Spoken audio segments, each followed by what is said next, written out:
두 번째, 칭의에 대한 두 번째 부분으로 넘어가겠습니다.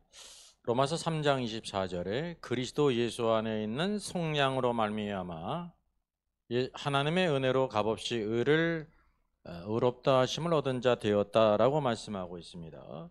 여기에서 우리가 속량이란 무엇인지를 알 필요가 있습니다. 이게 구약을 대표하는 게 여러분 속량이에요. 속량하다는 구속하다라는 뜻과 같은 뜻입니다. 여기 이제 헬라어 원어는 아폴로트 로세오스예요. 로가 빠졌네요. 아폴로트 로세오스. 구속, 해방, 속량. 그런 이제 중요한 그 의미가요. 지불이나 몸값으로부터 자유로움을 뜻하는 것입니다. 반드시 그 값을 지불해서 몸값에 대한 값을 지불을 해야 자유가 있다는 뜻이 바로 속량 구속의 뜻입니다. 그래서 킹제임 성경은 리덤프션으로 번역됐죠. 그래서 요 의미가 바로 무엇이냐면요, 원래 자기가 소유하고 있던 것을 잃어버린 후에 값을 지불하고 다시 사는 것이 속량입니다. 이 속량이라는 것이 일반적으로 어떤 사람한테 제일 많이 쓰였을까요? 노예. 죄인이 아니라, 죄인은 영적인 거고 하나님 앞에 사람들의 관계에서 노예를 반드시 해방시키기 위해서는 뭐를 할 필요가 있어요? 속량, 구속이 필요했단 말이죠. 이게 몸값을 반드시 지불을 해야 노예를 해방시켜줘요. 그게 로마 시대에 있었다는 것입니다. 그래서 오늘도 우리가 구속이란 뭐냐면, 속량이란 원래 오늘도 우리가 하나님께 속한 자였는데 하나님을 잃어버렸어요. 죄로 말미암아. 그래서 하나님께 돌아가기 위해서 뭐가 필요해요? 하나님이 우리를 찾기 위해서 값을 지불하는 게 필요하다는 것입니다. 대표적인 예를 찾아보겠습니다. 호세아 3장 1절입니다. 여호와 하나님께서는 호세아에게 말씀하십니다. 이스라엘 자손이 다른 신을 섬기고 건포도 과자를 즐길지라도 여호와가 그들을 사랑하나니 너는 또 가서 타인의 사랑을 받은 음녀가 된 그 여자를 사랑하라 말씀하셨어요. 그래서 호세아가 은 15개 보리 한 호멜 반으로 나를 위하여 그를 사고 그랬습니다. 여러분 아시죠? 고멜을 갖다가 다시 돈을 주고 사야 했다는 것입니다. 그래야 그 여자를 데려올 수 있었어요. 이게 바로 속량이라는 거죠. 값을 지불해야 된다는 것입니다. 사도행전 20장 28절도 사도 바울이 말하지 않습니까? 여러분은 자기를 위하여 또는 온 양떼를 위하여 삼가라. 성령이 그들 가운데 여러분을 감독자로 삼고 하나님이 자기 피로 사신 교회를 보살피게 하셨느니라 했어요. 하나님이 자기 피, 어린 양 대신 예수 그리스도의 피로 교회를 사셨다는 것입니다. 사셨다는 것이 값을 지불하고 사셨다는 것입니다. 그러니까 구약에 나오는 속량하다, 구속했다는 것이 그 뜻입니다. 그냥 되는 게 아니에요. 값을 반드시 지불했다는 거죠.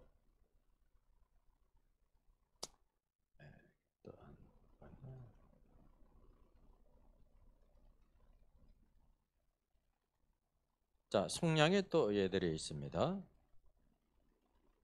여기 안 넘어가네요.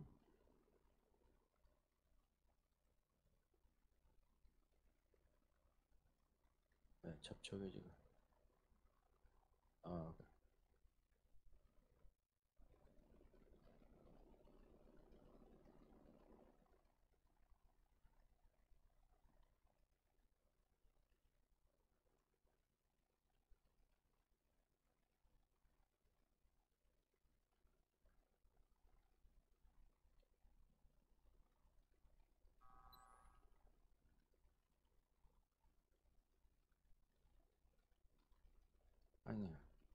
아니요. 예. 자, 마태복음 13장에 보게 되면 킹덤에 대한 비유 7가지 비유가 있지 않습니까? 그 중에서 이 속량과 관계 있는 것이 2가지 비유입니다. 5번째 비유, 밭에 감추인 보화를 비유가 있습니다. 천국은 마치 밭에 감추인 보화와 같으니 사람의 일을 발견한 후에 숨겨두고 기뻐하여 돌아가서 자기의 소유를 다 팔아 그 밭을 사느니라 라고 말하고 있습니다. 이게 밭에 감추인 보화예요. 트레저. 여기 사다라는 것이 아고라죠예요. 아고라죠. 이게 이제 구약의 속량의 개념이 있어요. 산다는 것은 그냥 말로만 사는 게 아니라 뭐예요? 값을 지불해야 되는 것입니다. 밭을 사기 위해서 반드시 상당한 값을 지불해야 된다는 거예요. 이게 구약의 속량 관계에 있다는 거죠. 의미적으로. 여섯 번째 비유, 값진 진주 비유가 마태복음 13장 45절에 있어요. 천국 하늘의 왕국은 마치 좋은 진주를 구하는 장사와 같다 그랬습니다. 여기 장사, 머찬트맨은 예수 그리스도이죠. 그래서 단수예요. 그리고 좋은 굿올리 펄스, 좋은 진주를 구하는 장사예요. 우리가 알다시피 진주는 거듭난 것입니다. 원래 진주가 아니었는데 진주조개 안에 들어간 모래를 감싸 생명의 진액을 감싸 가지고 새로운 보석이 탄생된 것이 진주란 말이죠. 이제 예루살렘의 12성은 무엇으로 되어 있습니까? 진주로 되어 있어요. 이게 누구만이 들어간다는 거냐면 거듭난 자만이 들어간다는 것입니다. 자, 여기에서 이 진주를 발견했고 그것을 자기 것으로 주님의 것으로 만들기 위해서 뭐 했냐면 주님이 자기의 소유를 다 팔아서 사셨다는 것입니다. 샀다가 바로 아고라죠. 구약에 나오는 뭐예요? 구속했다, 속량했다라는 것입니다. 이게 비유니까 이게 구약과 이렇게 서로 연관되어 있다는 사실이죠. 자, 그럼 둘째, 그럼 우리에게 이 속량, 구속이 필요한 이유가 바로 무엇인지를 찾아볼 필요가 있죠. 그리스도 예수 안에 있는 속량으로 말미암아 하나님의 은혜로 값없이 의롭다 하심을 얻은 자 되었다라고 말씀하고 있어요. 사람은 원래 하나님이 만드셨고 하나님의 것이었어요. 그런데 죄로 말미암아 하나님을 잃어버린 바 되었다고 하는 사실입니다. 그래서 하나님을 잃어버린 사람은 스스로 하나님의 것이 될 수가 없어요. 하나님께 돌아갈 수가 없어요. 그 이유가 바로 무엇이에요? 값을 지불할 능력이 없기 때문에 그래요. 값을. 근데 하나님께서는 우리 사람을 잃어버린 자를 찾으실 마음도 있으시고 사랑하시기 때문에 그 값을 지불할 능력도 있으시다고 하는 사실이죠. 그래서 하나님께서 잃어버리신 자를 찾는 것이 나타나 있습니다. 계시록을 보게 되면 구원이 우리 하나님과 어린 양에게 있도다라고 말하고 있습니다. 이게 바로 구원의 근원은 하나님이시라는 겁니다. 그래서 로마서 말씀에도 복음 앞에 무엇이 붙습니까? 하나님의 복음이에요. 복음의 근원은 하나님이시라는 거예요. 하나님께로부터 나온다는 거죠. 복음은 사람에게 속한 것이 아니에요. 사람은 그것을 받는 거죠. 구원을 받는 것이지 본질이 아니라고 하는 사실이죠. 누가복음 15장에 잃은 자를 찾으시는 하나님이 나타나요. 그래서 세 가지 비유가 있어요. 어린 양의 비유가 있고, 잃은 양의 비유가 있고, 잃은 드라크마의 비유가 있습니다. 그리고 잃은 아들의 비유가 있어요. 왜 세 비유가 있습니까? 바로 삼위일체 하나님께서 잃은 자를 찾는다는 것을 보여주시기 위한 거예요. 잃은 양을 찾는 분은 누구시냐면 목자이십니다. 목자가 어떻게 찾아요? 목자이신 그리스도께서 죽으셔야 잃은 양을 찾을 수가 있다고 하는 사실이죠. 잃은 드라크마를 어떻게 찾습니까? 여자가 찾아요. 근데 반드시 뭐가 필요해요? 등불을 켜야 되는 것입니다. 등불은 바로 성령님을 가리킵니다. 어두운 심령을 밝히는 등불과 같이 등불이신 성령님께서 우리를 비춰주시는데 누구를 통해서? 여자를 통해서, 교회를 통해서 교회가 복음을 증거하게 될 때 성령께서 그 마음에 비추셔서 내가 지금 어둠 가운데 있다, 죄 가운데 있다, 너는 잃은 자다, 하나님께 찾은 바 되어야 된다라는 걸 보여주고 있는 거예요. 그 교회의 관계죠. 그리고 마지막 세 번째 비유가 잃은 아들 탕자의 비유예요. 결국 탕자가 누구의 품에 안깁니까? 아버지의 품에 안기는 것입니다. 저게 성부, 성자, 성령이신데 차례가 이와 같이 나타나는 것은 이게 체험이에요. 가장 먼저 무엇이 있어야 돼요? 예수 그리스도의 십자가의 죽음, 잃은 양을 찾으시는 그리스도, 그 다음에 누구를 보내셨어요? 성령을 보내셨어요. 그 누구를 통해 찾으세요? 교회를 통해서 찾는 겁니다. 여자인 교회를 통해 찾는단 말입니다. 결국 마지막 아버지 품에 안기는 것. 이 삼일체 하나님이 잃은 자를 찾는 것에 서로 이렇게 같이 연관되어 있다는 것을 보여주고 있습니다. 삼일체는 성경 모든 곳곳에 이렇게 자연스럽게 다 나와 있음을 우리가 알고 있습니다. 그리고 하나님은 가장 큰 값을 지불하시고 우리를 사셨습니다. 교회를 사셨습니다. 이게 바로 구속, 속량, 속죄라는 뜻입니다. 이 구약에 나오는 속죄입니다. 자, 그럼 갈라디아서 3장에 나오는 속량, 구속을 찾아보겠습니다. 갈라디아서 3장 11절에 이렇게 말씀합니다. 또 하나님 앞에서 아무도 율법으로 말미암아 의롭게 되지 못할 것이 분명하니 이는 의인은 믿음으로 살리라 하였습니다. 로마서 1장 17절과 같은 말씀이죠. 율법은 믿음에서 난 것이 아니니 율법을 행하는 자는 그 가운데서 살리라 하였느니라. 그리스도께서 우리를 위하여 저주를 받은 바 되사 율법의 저주에서 우리를 속량하셨으니 기록된 바 나무에 달린 자마다 저주 아래에 있는 자라 하였습니다. 그랬어요. 율법의 저주에서 우리를 속량하셨다라고 말씀하고 있습니다. 이게 바로 뭐냐면 사람은 하나님이 원래 만드셨고 하나님의 것이었는데 죄로 말미암아 이런 바 되었기 때문에 오늘도 우리를 율법의 저주에서 속량하셔서 값을 지불하시고 하나님의 것으로 삼았다는 것입니다. 믿음의 방법을 통해서 이것이 구속이라는 것을 말씀하고 있습니다. 뿐만 아니라 복음서인 누가복음에 나타난 속량과 구속이 있어요. 누가복음 24장은 예수님이 부활하신 이후에 엠마오로 내려가는 두 제자를 만나십니다. 그들이 걸어가면서 뭐라고 말했냐면 20절 우리 대제사장들과 관리들이 사형 판결에 넘겨지어 십자가에 못 박았느니라. 우리는 이 사람이 예수 그리스도가 이스라엘을 속량할 자라고 말았노라. 이뿐 아니라 이 일을 이런지 사흘째요. 그가 부활했다는 것을 본 여자들도 있다 이렇게 했거든요. 지금 엠마오로 내려가는 두 제자가 예수 그리스도를 어떤 분으로 믿었어요? 이스라엘을 속량할 자라. 이스라엘을 구속할 자라라는 뜻입니다. 구약의 속량과 구속이 굉장히 중요한 거예요. 여기 킹제임 성경에 뭐라고 번역했습니까? He which should have redeemed Israel. 이스라엘을 구속할 자, 속량할 자라 그랬어요. 여기 리트로라는 것이 구속하다, 속전하다, 몸값을 받고 풀어주다 그런 뜻입니다. 근데 왜 엠마오로 내려가는 예수님이 우리 죄를 속량하시기 위해서 십자가 죽으셨는데 실망해가지고 왜 엠마오로 내려갔어요?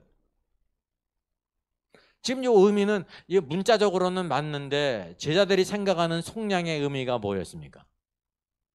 그분은 분명히 메시아시고 다윗의 후손이시고 왕이시기 때문에 왕으로서 이스라엘의 왕국을 회복할 분으로 알았는데 어떻게 했다는 거예요? 죽으셨다.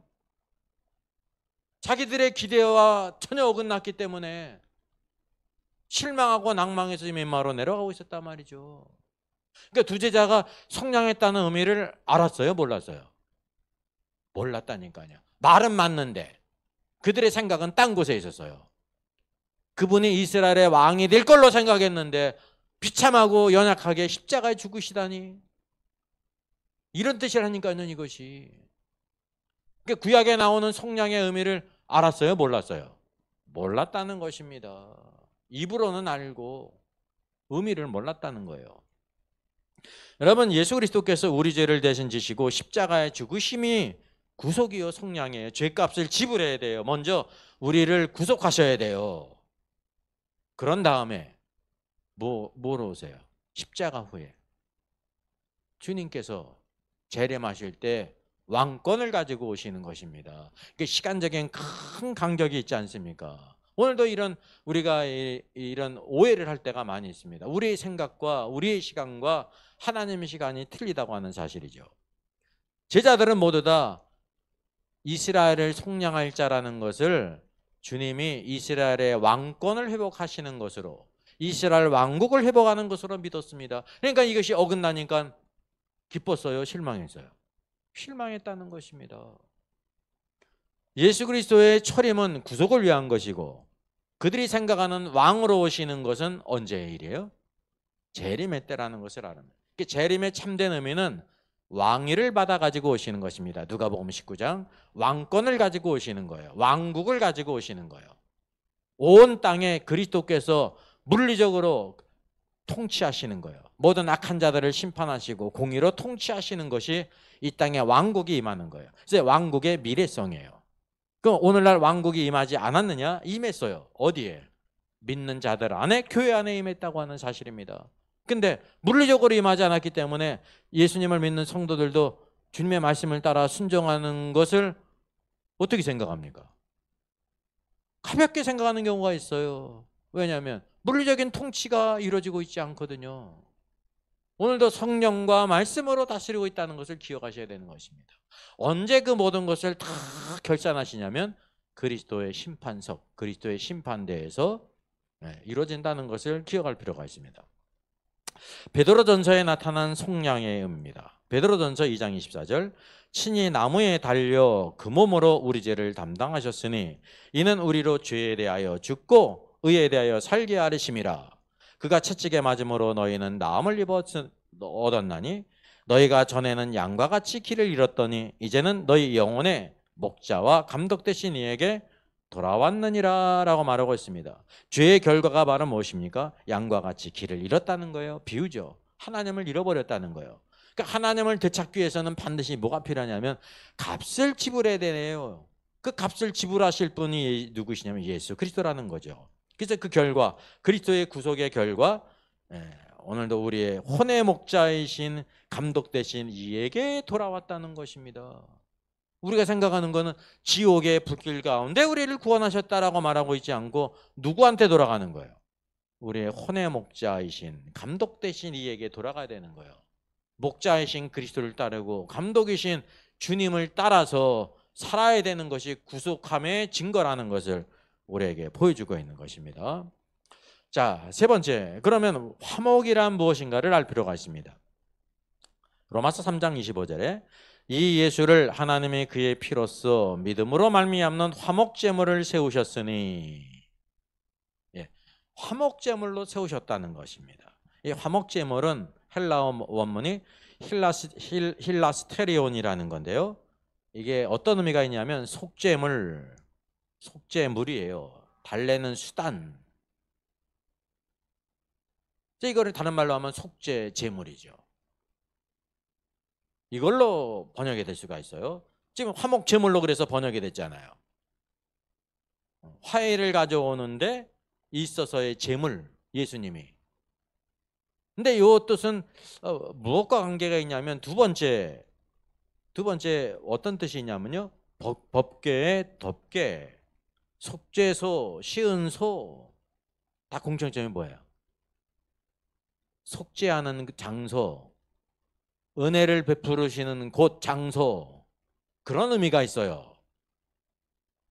어떤 물건을 의미할 때도 있고 속죄 제물이라고 하는 뜻. 두 번째 뜻은 속죄하는 장소의 의미가 있다는 것입니다. 킹제임 성경은 뭐라고 번역했습니까? 위로, 달래기, 속죄자 아닙니까? 프로피테이션이라는 것은 위로한다, 달랜다, 속죄다라고 하면서 어떤 의미에 약간 치중되어 있냐면 그분이 이제 속죄 제물, 중간의 의미가 있잖아요. 중간의 의미가 속죄 제물일 수도 있고 또 달랜다, 여기 이제 헬라어 원문이 장소라는 의미가 있다고 그러지 않았어요?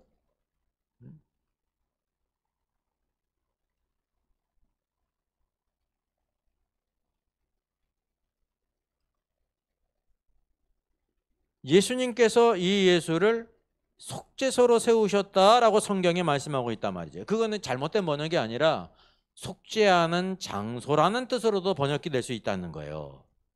그게 화해라는 거예요. 어디에서? 구약에서는 속죄소, 시은소, 이 법궤의 덮개에서. 자, 여기 법궤가 있습니다. 법궤를 덮는 덮개가 있어요. 금으로 만든 두 그룹이 서로 날개를 연해서 이렇게 바라보고 있습니다. 여기 그 가운데 장소 있죠? 빨갛게 표현했는데 속죄의 피가 여기 뿌려졌잖아요. 속죄의 피를 바라보고 있어요.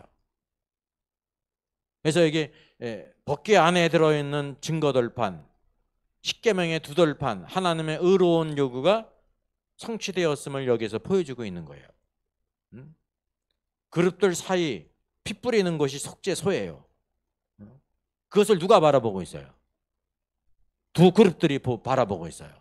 왜? 하나님의 요구를 만족시켰기 때문에. 그러니까 어디에 이룰 수가 있냐면 또 영광의 하나님께도 이룰 수 있다는 것을 우리에게 보여주고 있습니다. 두 번째 문제. 그래서 두 그룹 사이에서 속죄소에서 하나님을 만나요. 성경에 그걸 말씀하고 있습니다. 출애굽기 25장 21절은 거기서 속죄소에서 내가 너를 만나고 라고 말하고 있습니다. 그 피 때문에 만나는 거예요. 속죄소 위 곧 증거교에 있는 두 그룹 사이에서 또 말하고 있잖아요. 두 그룹 사이 속죄소에서 내가 이스라엘 자손을 위하여 내게 명령할 모든 일을 내게 이르리라 라고 말씀하고 있습니다. 이게 바로 화해의 장소라는 거예요. 예수 그리스도가 우리의 화목제물이 되셨기 때문에. 여러분, 예수 그리스도는 하나님을 만나는 화해의 장소입니다. 그분이 화목제물이실 뿐만 아니라 뭐가 되세요? 화해의 장소가 된다는 것을 말씀하고 있습니다. 자, 그래서 여기 속죄소의 문제, 뭐를 보여주고 있냐면 속죄소 안에 두들판이 있지 않습니까? 오늘도 공의로운 하나님의 법에 의해서 오늘도 우리가 죄인인 것을 말씀하고 있는데 화목제물이신 예수의 피가 바로 속죄소에 뿌려졌어요. 죄의 문제가 해결됐죠. 그래서 영광의 두 그룹을 바라보고 있는데 이것을 바라보고 있잖아요. 위에 있잖아요. 하나님의 그 영광의 요구가 성취됐다는 것을 말씀해주고 있습니다. 율법의 의로운 요구도 성취가 됐어요. 근데 위치가 틀려요. 그룹들은 맨 위에 있잖아요. 십계명의 두 돌판은 어디에 있어요? 맨 아래에 있잖아요. 지금 법궤 안에 놨기 때문에 중간에 둥둥 떠 있는 게 아니라 밑에 바닥에 있지 않습니까? 아래에 있거든요. 그 위치가 있는 거예요. 첫째가 그러니까 아래에 있다는 건 첫째 요구라는 거예요. 하나님 백성들에게 첫째 주신 것이 바로 뭐예요? 십계명입니다. 십계명은 바로 뭐냐면 아주 기본적인 요구예요. 하나님은 의롭기 때문에 너도 의로워야 된다라는 것입니다. 근데 계명으로 말미암아 의롭다 할 육체가 아무도 없단 말이죠. 그래서 여기 두 그룹 사이 속죄소에 예수 그리스도의 피가, 속죄 제물의 피가 뿌려졌어요. 하나님의 요구가 만족되었고 위에 있는 하나님의 영광의 요구도 만족되었다라는 걸 우리에게 보여주고 있습니다.